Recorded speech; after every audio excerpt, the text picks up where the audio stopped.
এই দেখো বন্ধুরা, ছেলেকে স্কুল থেকে আনতে যাচ্ছি আর তার আগে বাজার করব। আর আজকে কি কি বাজার করব সেটাই তোমাদের সাথে শেয়ার করব। তো পুরো ভিডিওটা দেখতে থাকো। তো আর দেখো, কথা বলতে বলতে কিন্তু চলে আসলাম সবজি বাজারে।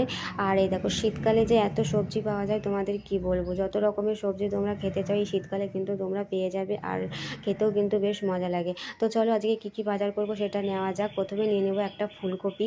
ফুলকপি খেতে কিন্তু খুব ভালো লাগে। তারপরে দেখো, দেখতে পাচ্ছ পালং শাকগুলো দেখে কিন্তু আমার লোভ লেগে যাচ্ছিলো, সেই জন্য একটা পালং শাকও নিয়ে নিলাম। আর পালং শাক খেতেও কিন্তু খুব টেস্টি লাগে। তারপরে নিয়ে নিলাম শিম। তো এখানে মোটামুটি বাজার নেওয়া হয়ে গেছে। নেওয়ার পরে পাশে একটা কাকু এবং দেখো রজনীগন্ধার মালাগুলো বিক্রি করছিল। দেখে কিন্তু আমার খুব ভালো লাগলো, কিন্তু এত বেশি দাম বললো যে আমি আর সেটা নিলাম না। তারপরে চলে আসলাম এই যে পাশে একটা কাকিমা সবজি বাজার নিয়ে বসেছিল, সেখানে আসলাম। আর এই কাকিমার কাছ থেকে আমি কুমড়ো, মটরশুঁটি, ধনেপাতা নিয়ে নিলাম।